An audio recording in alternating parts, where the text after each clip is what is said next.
Tov, Hanouka Sameach.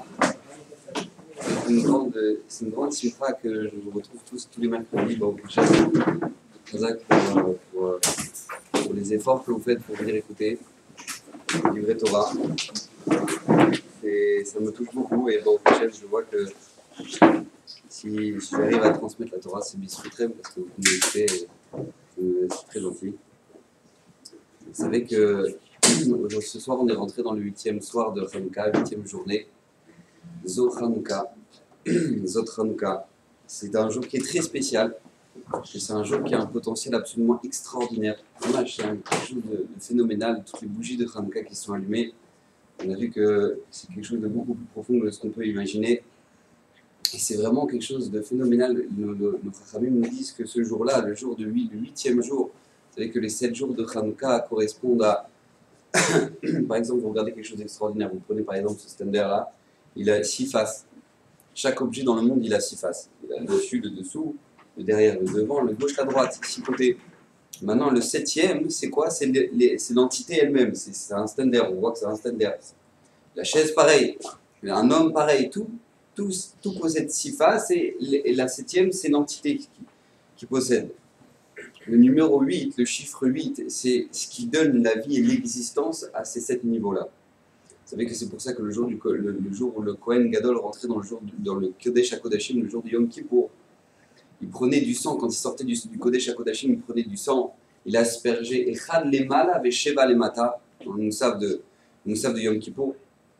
Une fois, il aspergeait 7 fois les 7 gouttes de sang, ce qui veut dire, bon, on ne va pas rentrer dans les explications, mais en tout cas 7 gouttes de sang vers le bas et une vers le haut. Le chiffre 8, c'est marqué que le Kohen Gadol aussi, il avait 8 begadim, 8 habits. Le chiffre 8 correspond à quelque chose absolument qui dépasse le Derech HaTeva. Il y a 7 jours dans la semaine. Et maintenant que ça, c'est pour ça qu'on est dans ce Olam Hazé, le 8e, c'est le Begeder Olam Haba. C'est quelque chose de très profond. Et ce soir, on a un gros potentiel, ce dernier jour de Hanouka, on a un gros potentiel de pouvoir acquérir des connaissances en Torah, de pouvoir comprendre mieux ce qu'Hachem attend de nous. Et Bezrat Hashem, je pensais que c'était important de traiter un sujet qui concerne la vie privée de chacun, parce qu'on va voir que la mitzvah de Hanouka est liée à ça. Vous savez que les Hashmonaïm ont gagné la guerre contre les Yévanim, et au moment où ils ont gagné cette guerre-là contre les Yévanim, c'est marqué que l'année d'après, Kavu, Shmonaïm et Hanouka, ils ont vu que maintenant, on peut être kovéa, on peut fixer 8 jours de Hanouka. Cette force-là est réservée aux tzadikim, aux kohanim magdolim du deuxième Beth Amikdash, qui étaient capables de voir l'année d'après le potentiel qu'il y avait dans ces journées-là. On avait déjà dit que quand maintenant on arrive au mois de Nissan, c'est un zman qui est mesougal pour la Géoula. C'est un zman qui est préparé pour la Géoula. Pourquoi? Parce qu'on est déjà sorti. Donc quand on fait Pessah, c'est pas pour manger des matzot, parce que nos grands-parents ils sont sortis, ils ont couru. Parce que nous, on doit vivre ça. La Torah nous demande de vivre ce jour-là, de vivre la Yetziat Mitzrayim. Le 6 Sivan, on nous demande de Mekabel la Torah. Si on ne dort pas toute la nuit, c'est pas parce qu'on est débile. Ouais, c'est parce qu'il y a une capacité maintenant que le lendemain matin, je suis à Mekabel la Torah. Quand on dit Mishenirna Sadar Marbim Besimcha, quand on rentre dans le mois d'Adar, c'est pas monter sur des camions dedans, c'est pour rien. On te demande, mamash, travailler sur une avoda qui est la Simcha. La vraie avoda de la Simcha travaille cependant ce mois-là qui est le mois de Hadar, travaille cette simcha-là que tu peux vraiment acquérir. Ça, c'est chaque mois, chaque moed a une possibilité de nous faire grandir. Et quand on voit que pendant 8 jours, il y a eu 8 jours de miracles, c'est qu'il peut se passer chez nous. Comme on dit dans la bracha, comme on a dit encore ce soir, on dit Bayami Mahem Bezman Hazé. On doit vivre que pas seulement maintenant, ça s'est passé à leur époque, mais à Filou Bezman Hazé, dans la période que nous, on vit maintenant. Eh bien, il y a une capacité de ces miracles-là. Vous savez que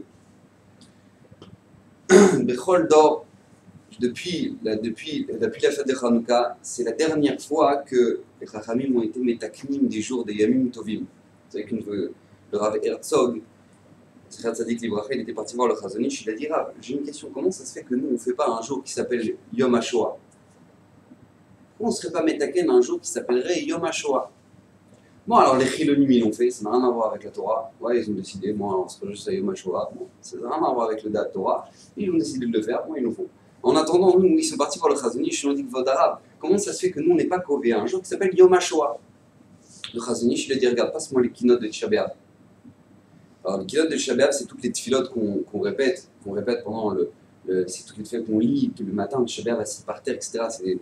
Et en plein au milieu des keynotes, on voit qui c'est qui a écrit ces tfilotes-là? C'est les Rishonim, l'époque de Rashi, l'époque du Ramban, des Rishonim Gemalachim. Et au milieu, il rajoute des xérotes. En plein au milieu, il rajoute des keynotes sur les xérotes qui se sont passés en Europe, en Espagne, etc. En plein au milieu des keynotes de Tisha B'Av. Et à la fin, il conclut, il dit, le Rishon qui a écrit ces keynotes-là, il conclut, il dit, pourquoi j'ai lié ça à Tisha B'Av? Parce que tout simplement, nous n'avons plus la force, nous, de pouvoir être métaken, de pouvoir instaurer des jours de Yamim Tovim ou des jours de deuil. Donc, puisque nous, on n'a plus la force, alors j'ai lié ça à Tisha B'Av, parce que de toute façon, toute la tristesse qui peut se passer dans le Ham Israël, c'est forcément lié à Tisha B'Av. Parce que comme vous le savez, quand on va voir quelqu'un, on est Menachem, quelqu'un qui a perdu un proche, qu'est-ce qui se passe? On va le voir, on dit que Bezrat Hashem, que Rosh Bokhu t'amène la consolation, la consolation parmi tous les endeuillés de Yerushalayim. On te demande, donc qu'est-ce qui se passe? Quel rapport? Quel rapport, lui, il a perdu son proche, et quel rapport avec la destruction du Beth Amikdash? Parce que tout simplement, le Beth Amikdash est à Oro Shel Olam. C'est à la lumière du monde. À partir du moment où on a perdu notre lumière, on est dans le prochain, on ne voit rien. On vit des souffrances, on ne sait pas ce qui se passe. Et tout ça, c'est lié à quoi? À la destruction du Beth Amikdash. C'est pour ça que vous regardez dans le Birkat Hamazon, dans le passage de Rachem, le quatrième paragraphe du Birkat Hamazon, là-bas on demande sur la parnassa, sur le manger, etc. Pour quel rapport maintenant? On est en train de te dire que quoi? Que soit Merachem Hashem sur Tzion, ouais, et après on te dit, aide-moi la parnassa, et le machin. Quel rapport? Parce que ça c'est lié. C'est lié. Depuis la destruction du Beth Amikdash, forcément qu'on a perdu notre Shefa, on a perdu le Shefa, que ce soit dans la santé, que ce soit dans le bracha, dans le travail. L'homme est chané, on a perdu. Il lui dit, le Chazon Ish, il lui dit, je te pose une question, si jamais les Rishonim, comme à l'époque du Rambam, Rashi, eux-mêmes ils disent, nous on n'a pas la force de pouvoir instaurer, nous on va instaurer. Nous on va instaurer un jour, Yom HaShoah. Nous on a la force de pouvoir faire un truc pareil. Alors il y en a qui se prennent pour le Kohen Gadol, Rabbi Ran Kohen Gadol, qui disent bon, alors, on peut instaurer ça ce jour-là, même qui font le Hallel. Ah, on va faire le Hallel. Ouais, d'où ça sort? En Shum Mekor, aucun Talmud Chacham, aucun Gdol Israël ne dit un truc pareil. Mais bon, ils ramènent le grand rabbin d'Israël et ils disent on fait tous ensemble, et comme ça tout le monde est content, on a endormi l'histoire. Mais sache, t'as vu nous, que maintenant ce qui se passe ici, c'est que quand maintenant ils ont été Metakel, les Yemei Chanukah, c'est qu'il y a un potentiel extraordinaire dans ces jours-là. Dans le 8e jour de Hanouka, il se passe un potentiel qui est phénoménal. Que dans toutes les générations, qu'à chaque fois on passe d'année en année, et ben on peut carrément profiter de ces fêtes, de cette fête-là, avoir une anaa et grandir de ça. Vous savez que quand on regarde la mitzvah elle-même de Hanouka, il se passe quelque chose de très spécial. C'est la seule mitzvah qui se passe de cette manière-là. On te demande quoi? On te demande, regarde, t'allumes ta Hanouka, tu la mets à la porte, et puis en face, tu auras la mezouza, et au milieu, tu as les tzitzit, comme c'est marqué que mezouza beyamin, Hanouka besmol, vetalit metsuyetzet beenza. Il a son talit au milieu, il met son talit au milieu, entre la mezouza et la Hanouka. Qu'est-ce que ça veut dire? Vous savez que le Meiri, il explique déjà que c'est la mezouza, ça représente la Torah chez Birtav. Par exemple, vous prenez toute la lachot de mezouza. Une chot de mezouza, c'est quelque chose d'absolument incroyable. La manière dont ça doit être écrit, vous savez qu'on peut très vite se faire embrouiller quand on achète une mezouza. Vous pouvez voir une mezouza, elle est magnifique. Je vous dis que ça c'est important de le savoir. Vous pouvez voir une mezouza, elle est splendide, vraiment impeccable, elle est magnifique. Elle est psoula d'oraïta. Pourquoi? Parce que tout simplement, quand on fait une faute, en gros, je vous résume la halakha, quand on fait une faute au milieu de la... Si lui, il a avancé le sofer, il a commencé à écrire sa mezouza, et il a fait une faute au milieu, et il s'en rend compte après. Et bien normalement, la halakha, elle est qu'il doit tout réeffacer jusqu'à la faute. D'accord? Donc lui, maintenant, il vient de perdre des heures de boulot. Donc lui, comme il vient de perdre des heures de boulot, il fait, ah ça va, je gratte là, tac. Donc maintenant, tu dis, waouh, elle est belle. Mais elle est psoula d'oreille, c'est comme si t'as rien mis. Maintenant, il y a tellement de halachot dans la ktiva, dans l'écriture même de la mezouza représente en fait la Torah chez Birtav, la Torah écrite. À gauche, on a la Hanoukia, Torah chez Béalpé, la Torah orale, qui représente quoi? La Menorah au Beth Amikdash. Vous savez que la Menorah au Beth Amikdash, elle était, c'est quelque chose d'absolument incroyable, ce que je veux dire. On a les dimensions de la hauteur de la menorah, mais on n'a aucune dimension sur la largeur de la menorah. On ne sait pas. C'est marqué nulle part. Si quelqu'un vous dit, je sais où est-ce que c'est marqué, il vous embrouille. Sachez une chose, c'est marqué, on n'a pas la dimension de la largeur de la Hanouka. On n'a pas la dimension.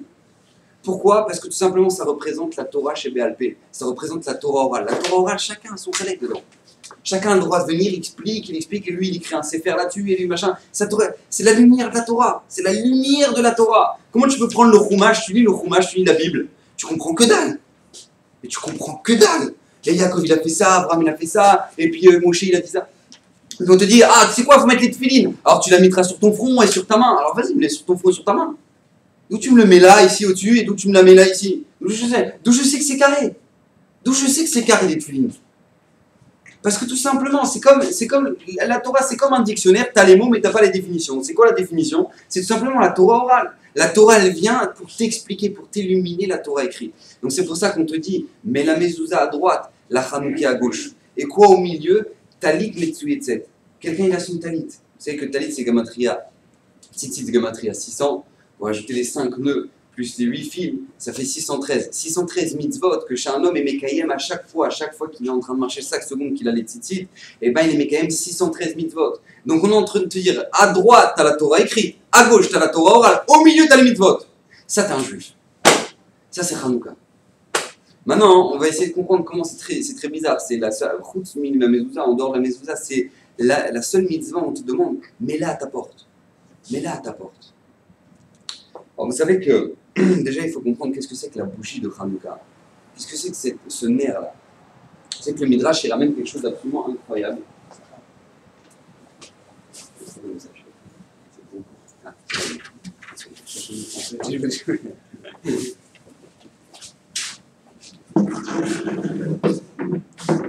Maintenant, qu'est-ce qui s'est passé? Vous savez que quand on regarde, qu'est-ce que c'est que cette bougie de Hanouka? C'est cette bougie. Qu'est-ce que c'est que cette bougie-là? Allume la bougie, super, t'as allumé la bougie. Alors, à quoi ça correspond? Vous savez qu'il y a un midrash absolument phénoménal. Le midrash, il dit Neri Hashem, Amar. Kadosh Baruch Hu a dit Neri Beyatra. Venercha Beyadi. Im ata shomer et Neri, ani shomer et Nercha. Vim ata lo shomer et Neri, ani lokeach et Nercha. Ça veut dire Neri Beyatra, ma bougie, elle est dans ma lumière, elle est dans tes mains. C'est quoi? C'est la Torah. Hachem nous a donné, le 6 Sivan, jour du Matan Torah, Hachem nous a donné la Torah. Neri Beyatra, ma lumière, elle est dans ta main. Venercha, et sache que ta neshama à toi, Beyadi, dit Hachem. Ta neshama, elle est dans mes mains. Imata shomer et Neri, dit Hachem. Si toi tu gardes ma Torah, je garderai ta neshama. Mais si jamais tu ne gardes pas la Torah, je reprendrai ta neshama. La bougie correspond à deux choses, et la Torah et la neshama. Maintenant, qu'est-ce qui se passe? Vous savez que il y a une histoire très connue, Midrash avec Rabbi Meir Balanes. Une fois, Rabbi Meir Balanes, il avait deux petits garçons. Et qu'est-ce qui s'est passé ce Shabbat-là? Ses deux enfants meurent le vendredi soir. Il va à la Beth Knesset et sa femme perd ses deux enfants. Broria. Elle ne voulait pas casser la simcha de son mari, Rabbi Meir, parce que de toute façon, ça ne change rien. On ne peut rien faire Shabbat avec un mort, donc ça ne change rien que moi je commence à dire. Donc elle ne voulait pas casser la simcha de son mari. Et qu'est-ce qui se passe? Les deux enfants, elle couvre les enfants dans leur chambre, sur leur lit. Et à ce moment-là, Rabbi Meir rentre. Et il dit, où est-ce qu'ils sont nos enfants? Où est-ce qu'ils sont? Alors elle dit, bah voilà, ils sont partis jouer. Ils sont partis chez les amis et tout ça. Ah d'accord, et quoi? Alors commence à manger, viens, on commence à manger, à faire la souda, etc. Elle passe tout Shabbat en embrouillant. Le lendemain matin, elle dit, ah bah je sais pas, ils ont dû dormir là-bas, machin, truc et tout. Et lui, Rabbi Meir, il est inquiet, il dit, mais ils sont nos enfants. Elle se retient jusqu'à Motzei Shabbat. Arrive Motzei Shabbat. La femme, Broria, la femme de Rabbi Meir, elle arrive, elle l'emmène devant la porte des enfants, elle lui dit, regarde, j'ai une question à te demander, j'ai une halakha à te demander. La voisine, elle m'a donné un très beau collier de perles. Maintenant, le problème, c'est qu'elle veut le récupérer. Mais moi, j'ai pas envie de lui donner. J'ai pas envie de lui donner. Qu'est-ce que je dois faire? Broria, tu rigoles quoi? C'est une blague. Elle, maintenant, pour vous dire, des fois, elle était d'Oresh, le shiur de Rabbi Meir, d'accord? Elle faisait le shiur de Rabbi Meir Balanes. D'accord, mais ça va, elle touche Chabi. Et maintenant, qu'est-ce qui se passe? Elle te demande une halakha. Maintenant, qu'est-ce que je dois faire? Qu'est-ce que je dois faire? J'ai pas envie de lui rendre et elle le veut. Mais elle dit, non, on n'est rien, on doit lui rendre. Elle ouvre la porte, elle dit, Akadosh Baruch Hu, il a repris nos bijoux. Il a repris ses bijoux. Il a repris ses bijoux. Voilà, ça ne nous appartient pas, c'est les bijoux d'Hachem. Necha beyadi. Necha beyadi. Maintenant, nous, quand on voit la bougie de Hanouka, on doit avoir une havana claire. Ça, ou Manishama, elle appartient à Hachem. Zotomeret, vous savez que c'est marqué dans la Lacha, Ilchot Hanouka. On le dit dans Anerot Alanou. On a un issou, on a un interdit d'être mishtamesh, d'avoir une utilisation de ces bougies-là. C'est quoi le remez? C'est quoi l'allusion qu'elle est en train de nous faire, la Lacha? Tout simplement, Hachem, il t'a donné une bougie maintenant. Il t'a donné ta neshama. Tu peux pas en faire ce que tu veux. Tu peux pas en faire ce que tu veux. Comment toi, tu prends les forces qu'Hachem, il t'a données et t'en fais ce que tu veux? T'en fais ce que tu veux. Et vas-y, tu vas danser, et vas-y, tu vas manger où tu veux. Mais j'ai pas compris. Avec quoi tu fautes là? Avec quoi tu fautes? Avec quoi tu fais tes lourdeurs? Avec quoi tu es en train de draguer? Avec mes forces que je suis en train de te donner? Avec la neshama que je t'ai donnée? Avec la neshama que je t'ai donnée, toi tu l'utilises pour ton profit personnel. On te dit à Hanouka, Assour les ishtamesh bahem. Et là les rotam bilvad. Hachem t'a donné une neshama. Sache l'utiliser comme Moshe Tsarir. Pour ça, Olam Haba. Maintenant pareil, la Torah. Ner aussi ça correspond. Neri biyatra. Akadosh Baruch Hu nous a donné une bougie, c'est quoi? C'est la Torah. Maintenant la Torah d'Hachem, il nous l'a donnée. Assour les ishtamesh bahem. Tu peux pas arriver, commencer à dire ouais, je me la pète. La Torah, je la connais. Qu'est-ce que ça veut dire ça? C'est un pirkei de mes fourrages. Imlamat Torah arbe al tarzik tovalat smecha. Si jamais maintenant, toi tu as étudié beaucoup de Torah, n'en tire pas un profit personnel. Qu'il l'écart yatsarta. Car c'est la raison pour laquelle tu es venu dans ce monde. Théo Nikuda. Nikuda assour l'ishtamesh bahem. Maintenant, ça c'était une petite parenthèse. Agave, maintenant, la Nikuda sur laquelle maintenant je voulais venir dans ce shiur, c'est comprendre un yesod qui est fondamental. Comment ça se fait que cette mitzvah-là, on te demande, prends-la et mets-la à l'entrée de ta porte? Qu'est-ce qui se passe? Pourquoi on te demande, tu sais quoi? Mets-la à l'entrée de ta maison, à la gauche et à la mezouza à droite, et maintenant tu rentres dans ta maison. Qu'est-ce qui se passe? Vous savez que le Beth Amikdash, dit Chazal, que le Beth Amikdash, tout simplement, il est comparé, il y a plusieurs allusions. Abraham compare l'endroit du Beth Amikdash à un har, une montagne, il sera qu'un sadé. Vient Yaakov Avinu, il dit Bait. Le Beth Amikdash, c'est une maison. C'est une maison. Tu sais, c'est quoi le Beth Amikdash? C'est une maison. C'est la maison d'Hachem. Maintenant, on te dit, Chazal, ils te disent, pas seulement le Beth Amikdash, ta maison! Ta maison, c'est un Beth Amikdash. C'est marqué, nous dit le Ramban, dans le début du Sefer Shemot, dans l'introduction du Sefer Shemot, il dit le Ramban là-bas, Be'arichut. Il explique quelque chose d'extraordinaire. Il dit, regardez, le Sefer Shemot, c'est le Sefer de la Galoute. C'est le Sefer de la Galoute. On était en Galoute, tout le Sefer Shemot, on était au Mitzrayim, etc. Il dit, Anilo Mevin, comment ça se fait que maintenant, dès qu'on sort d'Égypte, il ne se termine pas le Sefer Shemot? Quand est-ce que le Sefer Shemot il se termine? Quand on a fini de construire le Mishkan. Le Mishkan, on a fait l'inauguration, Pâques, Vaïkra. Comment ça se fait que maintenant la galoute elle se termine pas quand on arrive au pied du Har Sinaï? T'auras reçu la Torah, ça y est, la galoute est terminée. Non. Hachem ne réside pas avec nous. Hachem ne réside pas avec nous. Et dit le Ramban, de la même manière que Abraham Avinu, Yitzhak et Yaakov, ils avaient dans leur temps, par le srout de Sarah, Rivka, Rachel et Léa, ils avaient les trois srouillottes qui étaient comme dans le Kodesh HaKodashim, comme dans le Héral, qui est tout simplement le pain qui restait frais de Shabbat en Shabbat, comme au Beth Amikdash. Ils avaient les bougies qui restaient allumées de Shabbat en Shabbat, comme au Beth Amikdash, la Menorah. Et ils avaient quoi? Ils avaient la Shrina dans leur tente. À partir du moment où Yaakov va mourir, fin de Sefer Bereshit, c'est la galoute. On a perdu la Shrina avec nous. Il vient construction du Beth Amikdash, construction du Mishkan, dit le Ramban. À ce moment-là, on n'est plus en galoute. Hachem est avec nous dans le Mishkan. Maintenant, vous savez qu'il se passe un événement incroyable. Réhouven, lorsque Rachel va mourir, Réhouven va prendre le lit. Et Yaakov va prendre son lit, il va le mettre dans la tente de Bila, la servante de Rachel. Maintenant, qu'est-ce qui va se passer? Lui, Réhouven va être touché, il a peur que sa mère soit touchée par ça, Léa, et il va prendre le lit, il va l'emmener dans la tente de Léa. Comment ça se fait que maintenant c'est la servante, elle est mieux que ma mère Léa? Elle est mieux que ma mère Léa. Yaakov, à cause de ça, il a dit, tu as touché au Kodesh HaKodashim. Tu sais pas c'est quoi mon lit? Mon lit! Yaakov dit, mon lit! C'est le Kodesh HaKodashim. Comment t'as pu oser toucher? Comment t'as pu oser toucher? Rabota, et ça c'est la maison d'un juif.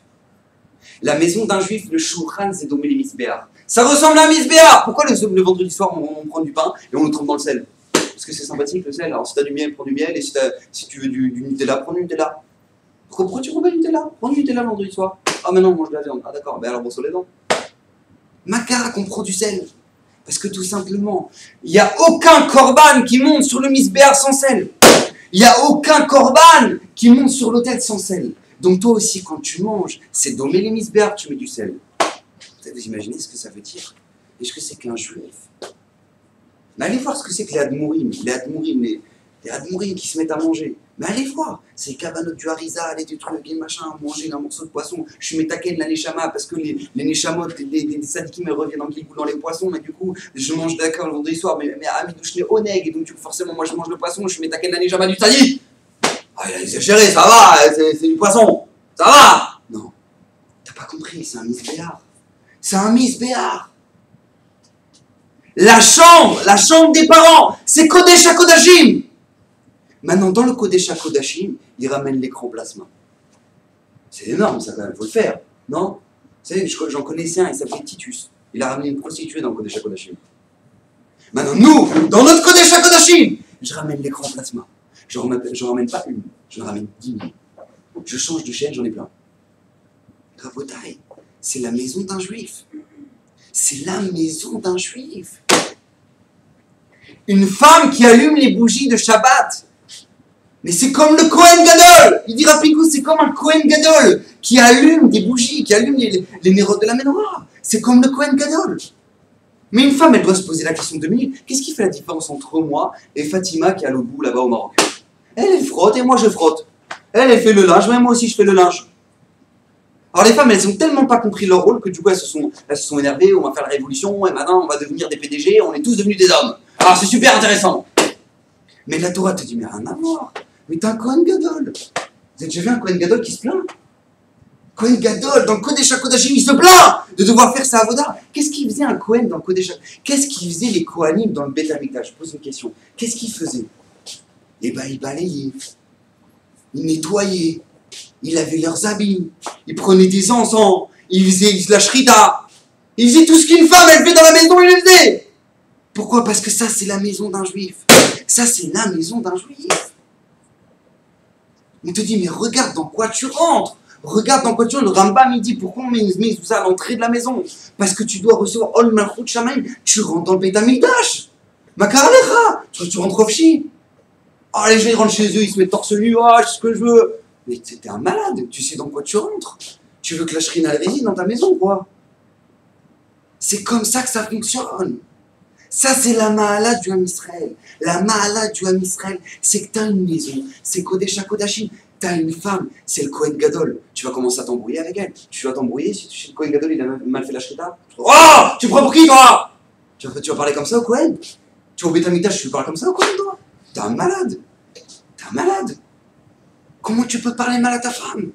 Mais comment tu peux parler mal? Pourquoi je vous dis ça? Parce que, Baruch Hashem, vous êtes jeune. Vous n'avez pas maintenant les répercussions de la vie des gens qui ont vécu. Vous avez la vie devant vous. Mais prenez-la du bon pied. Depuis le début, prenez-la du bon pied. Comprenez c'est quoi la valeur de la Torah. Maintenant, nous, on avait des Yevanim. Les Yevanim, ils savaient ça. Ils savaient très très bien ça. Ils savaient c'était quoi le danger d'une maison d'un juif. Vous savez qu'une des xérotes des Yevanim, des Grecs, c'était quoi? Plus de portes à la maison. Plus de portes. On enlève les portes. On prend la porte, on la jette. Plus de portes. Plus de portes. Alors là, la page toute, c'est pourquoi tout ça? Parce que tout simplement, on ne veut pas maintenant qu'on veut regarder si c'est étudié à droit, etc., s'il faut les briques milot. On veut regarder. Ouais. Mais c'est bien plus profond que ça. Qu'est-ce que vous êtes en train de me dire là maintenant? Votre maison, elle est kadosh. Dehors, c'est la poubelle. Mais votre maison, c'est kadosh. C'est-à-dire quoi ça? Il n'y a pas de différence. Maintenant, les Yevanim, ils faisaient des orgies dans leur maison. D'accord? Ils faisaient des orgies. Toi, t'arrives, tu dis non, mais attends, mais c'est quoi des Kodachim? C'est que Rav Auerbach, quand il arrivait, avant de rentrer dans sa maison, il faisait comme ça. Il faisait comme ça, comme ça. T'es bien son chapeau, t'es bien. Je rentre. Un ami, il a vu, il a dit, mais d'arabe, qu'est-ce que vous êtes en train de faire là? C'est quoi ce truc de fou? Il dit pas, mais j'ai la shrina à ma maison. J'ai ma femme. J'ai la shrina dans ma maison. Je veux pas être propre. Mais je à peine ils passent chez eux, ils enlèvent le truc, ils font tout sauter. Oh ça va, ouais ça va. Mais ils rentrent. Mais Dafka maintenant je dois m'habiller. Dafka maintenant je dois faire attention à quoi je ressemble. Et je mets ce parfum, il met 10 kilos. Maintenant dedans c'est Fatima, mais dehors c'est chenille, fer. Ouais. Maintenant qu'est-ce qui se passe? Non, mais là ils comprennent pas que c'est l'inverse. Ils comprennent pas que le côté Shakodachim c'est là-bas, dehors c'est la poubelle. Ils comprennent pas. Maintenant, les Yevanim, eux, qu'est-ce qu'ils voulaient te faire? Ils voulaient te faire rentrer la poubelle à la maison. Ils voulaient te faire rentrer la poubelle à la maison. On va faire une désera, on va faire sauter les portes. Il n'y a pas de porte. Il n'y a pas de porte. On t'enlève ça. Arrête avec tes histoires là maintenant. Que quoi, soi-disant, maintenant c'est kadosh dedans et c'est tamé dehors. Arrête. Arrête, on fait ce qu'on veut. Vous savez que maintenant, malheureusement, avant, quand on voulait faire une lourdeur, il voulait faire une bonne avéra, il allait à Tel Aviv. Ouais, vous connaissez cet endroit, Tel Aviv. Ou il allait à Eilat. Ouais, il y en a qui avaient envie de... Maintenant, qu'est-ce qui se passe? Il peut être dans sa maison, avec son iPhone. Il a ramené Tel Aviv et Eilat dans sa maison. Il a ramené la poubelle du monde entier dans sa maison.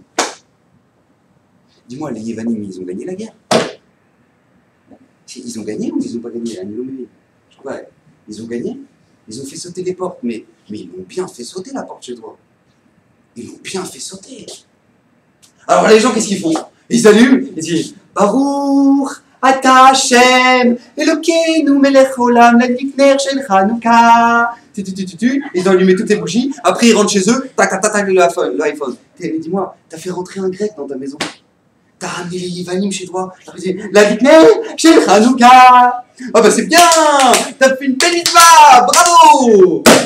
Mais dis-moi, mais arrête de manger des beignets. Tu grossis. Tu deviens lourd.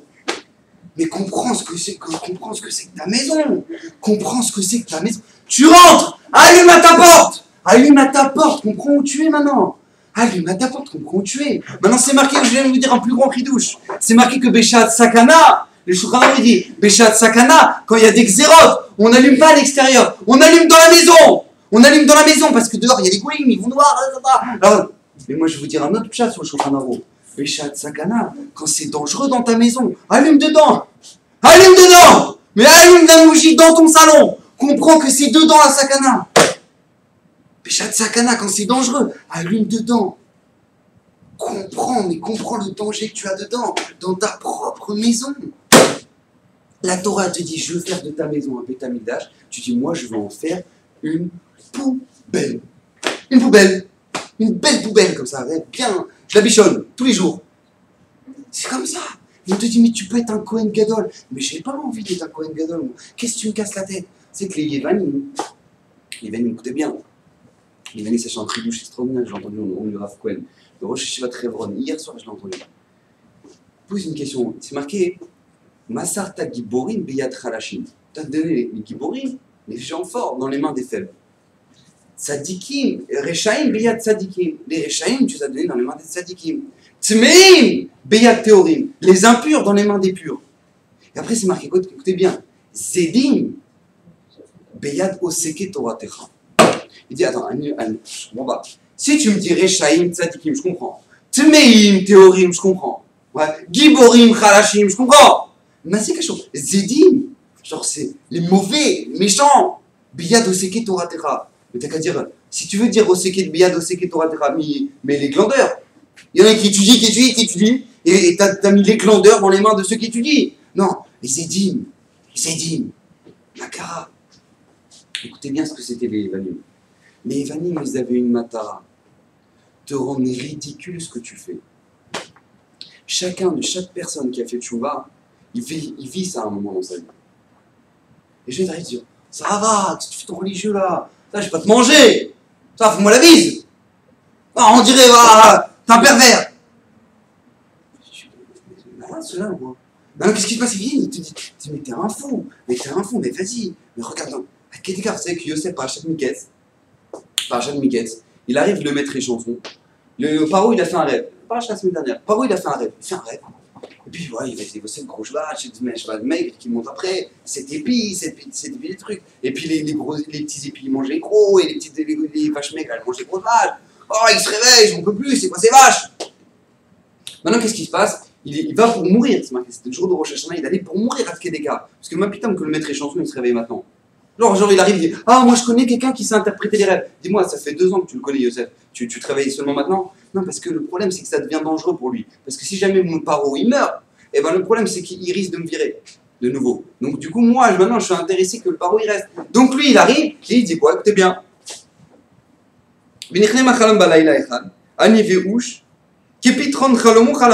maintenant, qu'est-ce qui se passe? On a rêvé, selon nous, ça. Et là-bas, il y avait avec nous un jeune juif, Eved les Saratabachim, qui était Eved les Saratabachim. Et on lui a raconté le rêve. Maintenant, écoutez bien ce qu'il dit Rashi. Naar Ivri Eved, Aruri Mareshaim, maudits sont les Reshaim, que quoi? She'en Tovatan Shlema. Tu sais comment tu as un main gras? Regarde, Yosef, il t'a interprété les rêves. Grâce à toi, tu vis encore, tu es content. Tu sais, au moins, tu étais content, il t'a bien interprété les rêves. Maintenant, qu'est-ce que tu dis? Regarde comment t'as un gratuit. Nar Ivri Eved. Écoutez bien, Nahar, pourquoi? C'est parce qu'il est choté VN Raoul et Gdoula. C'est un fou, il est pas Raoul et Gadol. Ivri, Afilou les Shonenu et Nomekir. Même notre langue, il la connaît pas. Eved, parce qu'il y a une loi en Égypte qu'un Eved, il pourra jamais devenir roi. Donc il s'assure bien que maintenant, il se passe rien avec Yosef. Donc il lui annonce que c'est un. Mais Farchi me pose une question extraordinaire. Il dit, je n'ai pas compris. Comment toi, tu peux venir voir Paro? Tu dis, regarde, moi, je connais un mec, mais c'est un malade. C'est un malade. Tu vois, c'est Yosef, c'est un malade. Maintenant, je n'ai pas compris. Si jamais Paro, il l'appelle, il va voir dans 2 secondes qui c'est Yosef. Ouais. Il va voir que c'est loin d'être un malade. C'est un sadique, gamou, Yosef, un sadique. Maintenant, qu'est-ce qui se passe? Toi, tu dis, ouais, je connais un arabe, choté, il est malade, c'est un malade. Mais attends, mais dans 2 secondes, il va voir que c'est pas un malade. Comment toi, tu peux parler comme ça? Écoutez bien cette explication extraordinaire. Lui, il n'avait pas une mauvaise intention au moment où il dit ça. C'était un malade. Parce qu'il pensait vraiment que c'était un malade. Parce que, imaginez-vous la scène. Lui, maintenant, il est le maître et chanson, il est en train de rêver. Il est dans la prison. Il est en train de rêver que maintenant, il va écraser la grappe de vin, il va faire du vin pour Paro, etc. Il se réveille et il voit Yosef. Et il lui dit, Yosef, ouais, moi, c'est incroyable, j'ai fait un rêve. Je ne sais pas qui pourrait m'interpréter. Yosef, il dit, bah vas-y, raconte-le, peut-être que je pourrais t'aider. Et donc, il lui raconte le rêve, etc. Il lui interprète, Yosef, le rêve. Maintenant, lui, imaginez-vous la situation. Le maître et chanson, il regarde Yosef, il dit, mais dis-moi, toi, pourquoi tu es là? T'appelles quand, Yosef? Pourquoi t'es là, toi? C'est moi, je suis innocent, moi. Il dit, ouais, d'accord, on la connaît. En tôle, tout le monde est innocent. Tout le monde est innocent. Alors, dis-moi pourquoi t'es innocent et qu'au final, tu t'es retrouvé là. Alors, il lui dit, regarde, moi, j'étais dans la maison de Potiphar. Ouais, j'étais dans la maison de Potiphar. Maintenant, Potiphar, il a épousé une femme qui était... C'était une lionne. Ouais, elle me courait derrière. Maintenant, qu'est-ce qui se passe? Moi, elle me disait, regarde-moi! Regarde-moi! Et moi, je lui ai dit, je regarde pas les femmes. Il dit, mais je vais te crever les yeux. Je lui ai dit, mais c'est pas grave, crève-moi les yeux. Hachem pour Karivri. Hachem, il rend les yeux aux aveugles. Elle dit, mais alors, et moi, je me penchais quand ça jouait. Je voulais pas la regarder. Elle dit, mais je vais te matraquer de coups. Mais moi, je vais te rendre tordu, moi. Elle dit, mais rends-moi tordu. Yosef lui répondait, il dit, mais rends-moi tordu. Hachem Zokef, qu'est-ce que vous faites? Elle dit, mais je vais te jeter en prison. Yosef, il dit, pas de problème. Hachem m'attire à sourire. Hachem libère les prisonniers. Imaginez-vous l'Égyptien qui écoute ça. Il dit, mais t'es un malade, toi. Mais regarde là, qu'est-ce qui t'arrive? Regarde là, qu'est-ce qui t'arrive toi maintenant? Tu regardes moi, mais regarde là. Elle dit, mais viens avec moi, mais va avec elle, mais ça va, qui flag, qu'est-ce qui t'arrive maintenant? Détends-toi, mais va avec elle. Elle ne dira rien, mais vas-y, gratuit, vas-y. Elle s'est dit, non, moi je regarde pas, je touche pas, ça n'a rien à voir avec ça. Elle peut me crever les yeux. Alors lui, il arrive devant Paro, il fait, regarde, moi je vais te ramener quelqu'un, il sait interpréter les rêves, mais c'est un malade, c'est un fou. c'est un fou furieux. Il pensait, Mamash était un fou furieux, parce que Yosef, il était complètement différent des autres. Il n'avait rien à voir avec eux. Rien à voir. Maintenant, les Yévanim, c'était ça qui les dérangeait. C'est qu'on n'a rien à voir avec eux. Un juif n'a rien à voir avec un goy. Rien, mais rien à voir. On est dans une autre planète. Maintenant, on ne t'empêche pas de vivre en tant que bon goy. Kiffe ton range, kiffe ta corrida, kiffe ce que tu veux. Moi, je sais pas, kiffe tes films. Fais ce que tu veux. C'est pas mon problème. Mais nous, on n'a rien à voir avec eux. On est à des milliards de kilomètres. Pourquoi on dit Yosef? Vous savez que Yosef, c'est Gamatria Tzion. Yosef, c'est Gamatria Tzion. On dira, c'est sympa. Yosef Tzion, quel rapport à Yosef Tzion? Qu'est-ce que ça veut dire? Ça, c'est incroyable. C'est un mot que les gens ne savent pas utiliser. Ça veut dire quoi, sioniste? Tzion. Quelqu'un qui est Metsuyan. Ça veut dire que c'est quelqu'un qui se sépare des autres. C'est-à-dire qu'on dit quelqu'un, il est fort, il est top, il est Metsuyan. C'est-à-dire que Mamash, il éclate tout le monde. C'est-à-dire que lui, il est séparé des autres. Tzion, c'est quoi? C'est que c'est Yerushalayim, ça n'a rien à voir avec le reste du monde. Alexandre Mogdom, Alexandre le Grand, qui était au début des Grecs, le premier des Grecs, et bien qu'est-ce qui va se passer? Il va vouloir détruire Yerushalayim parce que Yerushalayim, c'est différent de toute sa royauté. Ça le dérange! Maintenant, je vous pose une question. Si vous enlevez le tzaddik de Tzion, qu'est-ce qui reste? Yavan. Yavan. Parce que quand on enlève le tzaddik qu'il y a dans Tzion, il reste Yavan, Baba. Yosef, Gamatria Tzion. Yosef, il savait toute sa vie. Tu sais ce qu'il a sauvé, Yosef? C'est que quand il voyait la femme de Potiphar, il dit, mais quel rapport entre toi et moi? Mais dégage! Quel rapport entre toi et moi? Mais tu sais de qui? Attendez. Même mon grand-père, il a été demandé en Corban. Quel rapport toi et moi maintenant? Mon grand-père, moi si Hachem il apparaît à moi, il me demande en Corban, quoi je vais lui dire je suis pas saoul? Je vais dire je suis pas saoul, tu sais, il y a la femme de Potiphar, c'est compliqué. Je vais lui dire ça moi. Moi je vais lui dire ça. Les Yévanim ils viennent, ils te disent non, En Kazedava, je vais rentrer dans ta maison. Et où tu te sépares de tout le monde? Dans ta maison. Je vais rentrer dans ta maison. Et je vais te rendre ta maison. C'est marqué, on chante dans Maot Surishoti, on attend de chanter. Ils ont fait sauter les murailles de mon Migdal, Migdalai. On avait expliqué la semaine dernière, c'était le Beth Amikdash. Mais c'est ta maison.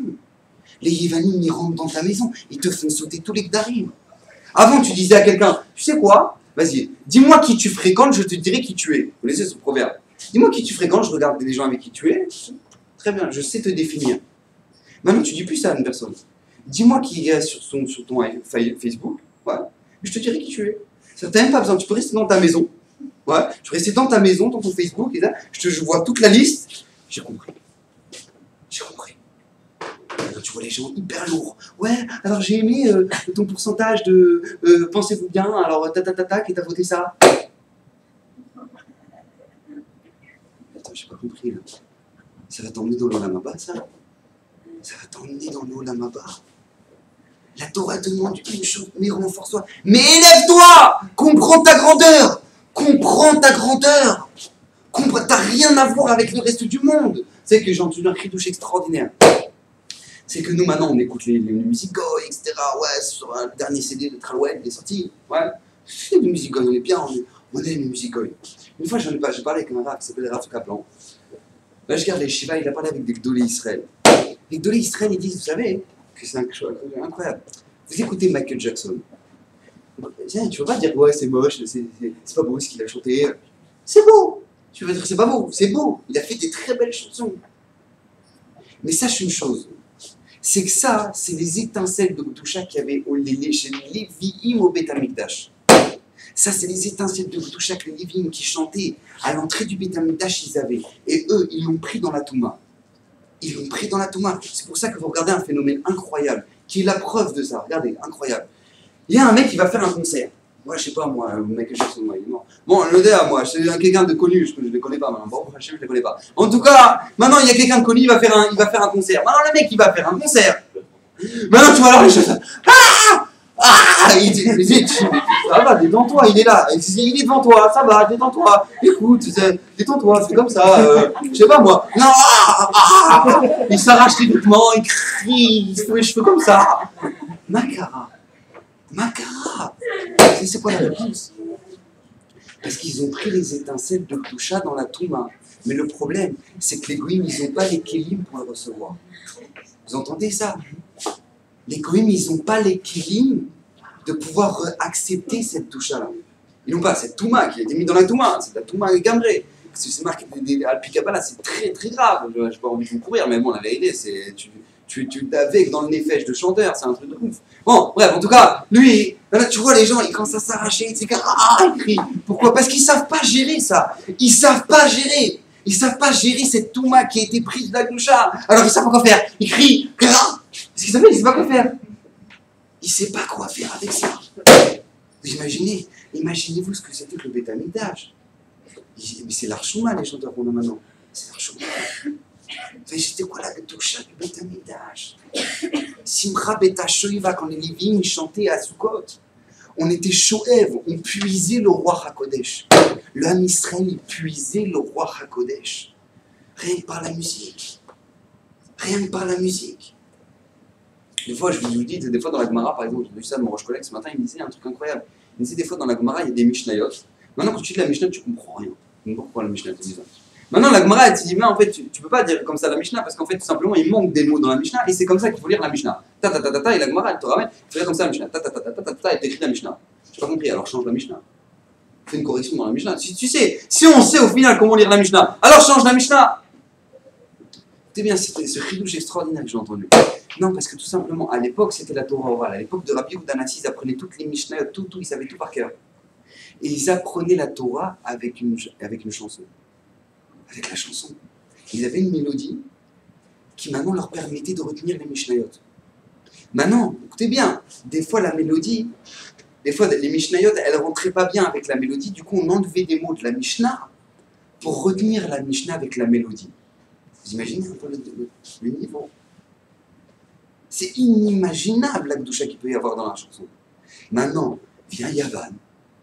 Ça va, si t'en fais un truc, ça va, moi aussi je chante. Moi aussi je joue la guitare. Moi aussi. Ça c'est Yavan. Ça c'est Zedim. Beyad Oseke Toratecha. C'est quoi? C'est que toute la matara de Yavan, c'est de ridiculiser la chose.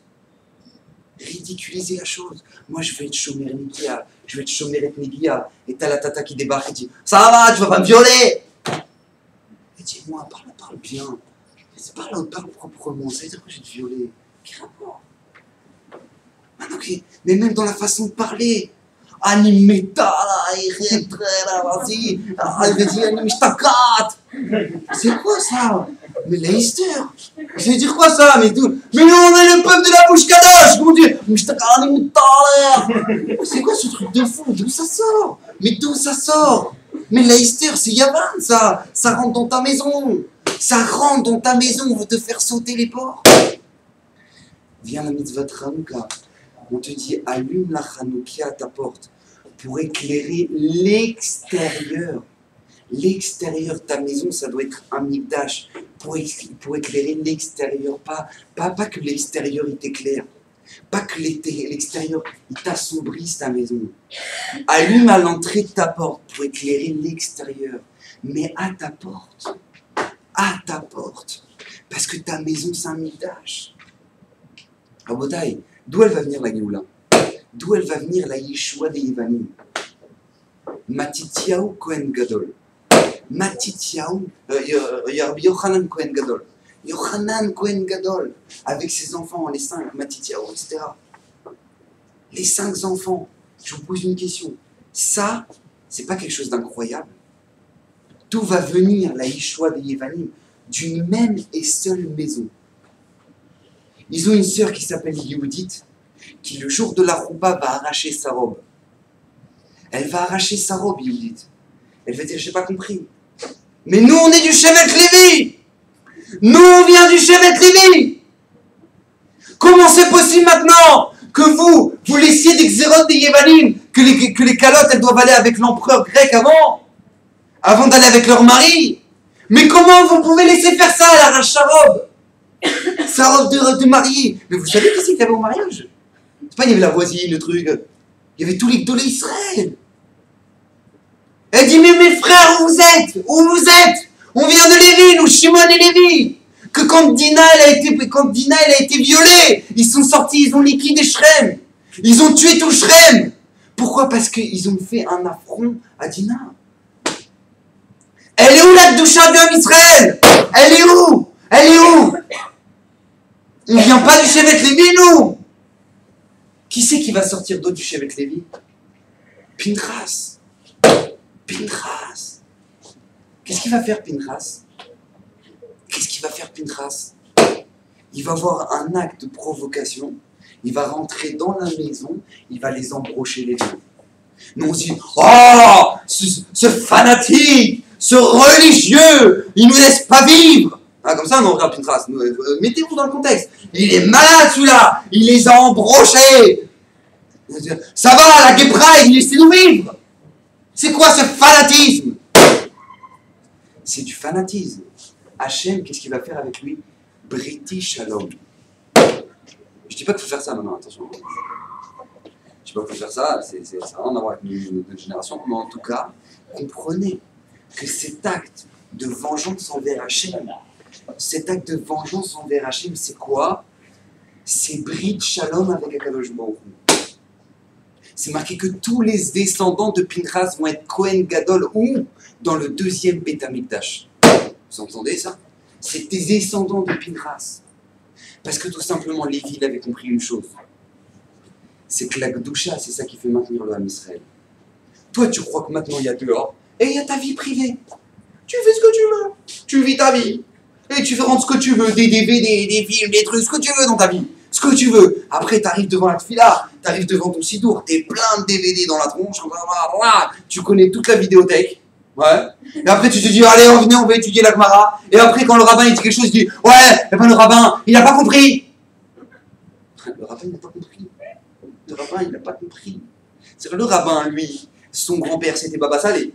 Ouais. Lui, maintenant, depuis qu'il est petit, il rentre au mikvé tous les matins. Lui, maintenant, il a pris une chose, l'ami les Mishnayot, le chas, le machin, il connaît tout. Et après, quand il t'a dit une halakha qui t'a un peu froissé, tu fais, ouais, le rabbin, c'est un extrémiste. Attends, mais comment tu veux le voir autrement, le rabbin? T'as pas vu ce que t'as dans la tête? T'as toute la vidéothèque, t'as tous les DVD, tous les trucs, le dernier qui sort, tu vas le regarder là-bas, sur streaming, sur truc. Tu as compris? T'as tout dans la tête, t'as tout. Après, tu viens de dire, moi je pense que le rabbin, là-dessus, j'ai mon idée à dire. T'as ton idée à dire. Parlons-en. Et les gens, ils y parlent. Ah, parlons-en, oui, c'est vrai.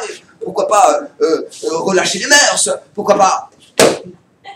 Les gens, ils me font rire, les gens. Et là, ils disent, ouais, la tzniout. Parlons de la tzniout. Vous trouvez pas ça extrémiste, monsieur le rabbin, les jupes en dessous des genoux, les collants, les trucs, machin?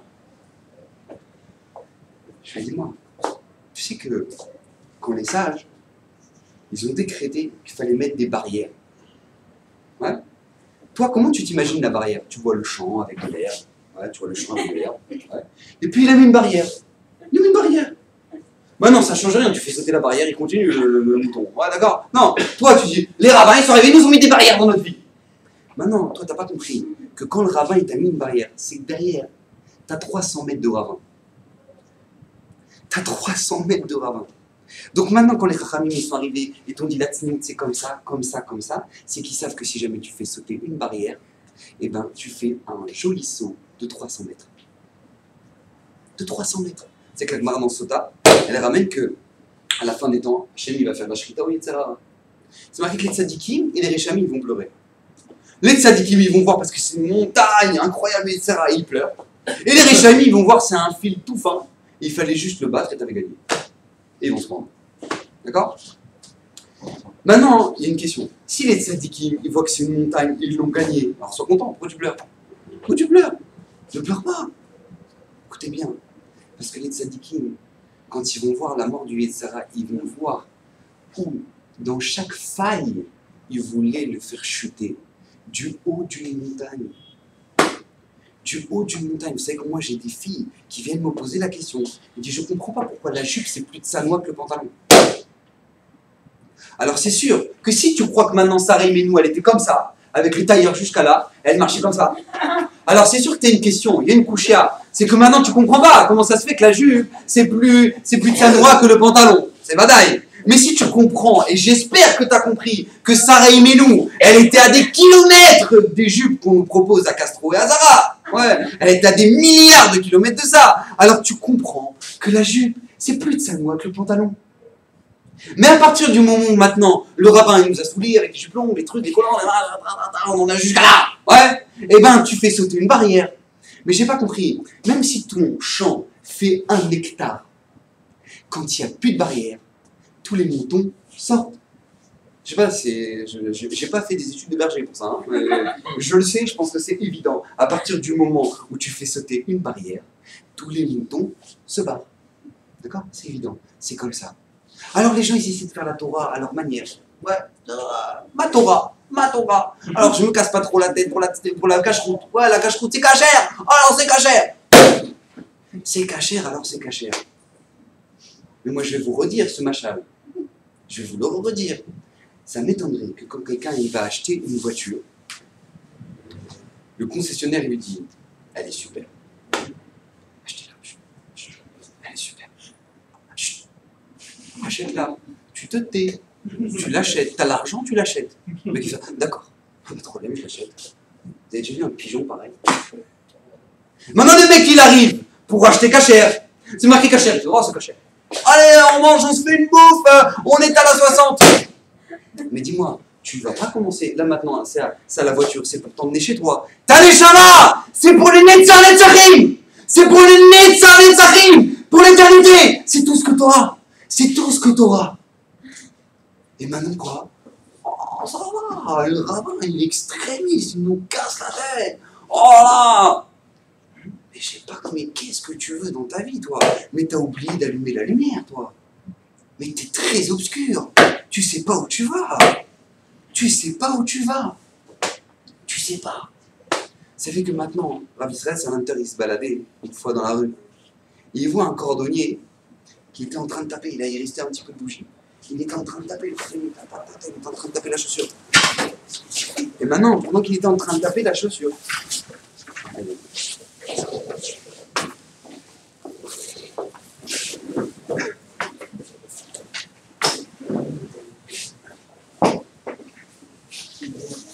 maintenant, quand le Rav Israël Salanter, il était en train de maintenant, il voit le cordonnier qui était avec sa petite bougie, il est en train maintenant de faire ses dernières vibrations, la bougie elle est en train de s'éteindre.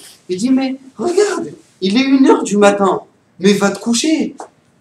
Vous savez, du Rav Israël Salanter, pourquoi t'es encore là en train de faire des chaussures des voisins, des trucs, machin? Mais va te coucher, il est tard. Écoutez bien ce qu'il lui a dit le cordonnier. Kolzman. Chez un air d'Olek, Charles est taquet. Tant que la bougie elle est encore allumée, on peut encore arranger. À ce moment-là, Rav Israël Salanter, il a levé les yeux au ciel. Il a dit Kolzman, chez un air d'Olek et Charles est taquet. On est le 8e jour de Hanouka, demain il n'y a plus. Kolzman, chez un air d'Olek et Charles est taquet. Et Charles est taquet. On a dit c'était quoi le nerf? C'est notre Neshama. C'est notre Neshama. Moi, je vous le dis, je vous le redis, je vous le dis toutes les semaines peut-être. Mais moi, je vois des gens qui sont avancés dans l'âge et qui me disent, qui me regardent et qui me disent, mais on a perdu notre temps. Et j'ai vous en face des yeux et malheureusement, j'entends des jeunes qui me disent, on a encore le temps. Alors qu'est-ce qu'on fait? Qu'est-ce qu'on fait? D'un côté, tu parles aux jeunes, tu dis ça va, on a le temps, c'est pressé là. Et d'un côté, tu parles aux gens âgés et te disent on a perdu notre temps. Alors cette espèce de traloued là, ça s'appelle juste le Yetzirah. Parce que lui, il sait c'est quoi l'essentiel. Il sait que maintenant, chaque seconde, tu peux être Mikaïen des milliards de mitzvot. Mais ça lui prend la tête. Donc il va te pourrir la vie. Parashat Hashavua, Rabotai. Parashat Hashavua. Les frères de Yosef, ils arrivent devant Yosef. Ils se présentent devant Yosef. Ils disent, écoutez, mon roi, on a un père, etc. etc. Ils parlent devant Yosef. Des heures. Mais dis-moi, t'as quoi dans les yeux? Tu veux des lunettes? Tu vois pas que c'est ton frère? Je sais pas, il a pas la tronche d'un Égyptien quand même. Il a pas la tronche d'un Égyptien. C'est le roi des Égyptiens, il a la tronche d'un feuge. Il y a un problème là, non? Il y a un problème. Et oui, il parle.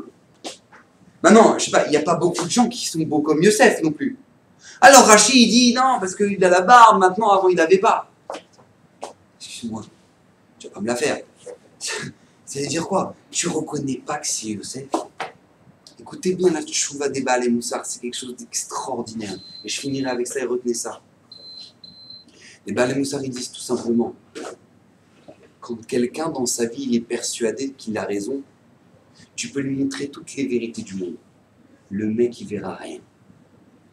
Les frères de Youssef, ils étaient tellement persuadés qu'ils avaient raison, que même s'ils avaient Youssef en face des yeux, ils ne voulaient pas accepter que c'était Youssef. Ils ne voulaient pas accepter parce que c'est pas possible. Dans nos calculs, c'est impossible. Donc c'est pas Youssef. Jusqu'au bout, c'est pas Youssef. Rabotaï, on a tous ça en nous. On sait tous combien la Torah c'est le Hémet. On sait tous qu'on fait des mitzvot au Gan Eden. On sait tous qu'on fait des avérotes, c'est au Guéhinam. On le sait. On sait tous que quand on essaie de planter Hachem, eh ben tu plantes le bon Dieu. Alors qu'en général on plante le bon Dieu. Je ne vais pas vous raconter la fin de l'histoire. On le sait tous. Maintenant on le sait tous. Mais on est tellement bien dans notre vie. Même s'ils vivent des galères les gens. Mais ils n'ont pas envie de se casser la tête. Donc comme j'ai pas envie de me casser la tête, eh bien tout simplement, je ne verrai pas le Hémet. Et des gens, tu peux leur parler pendant 20 ans. Et ils vont toujours être là. Ils vont te dire, oh, c'est joli ce qu'il a dit le rabbin.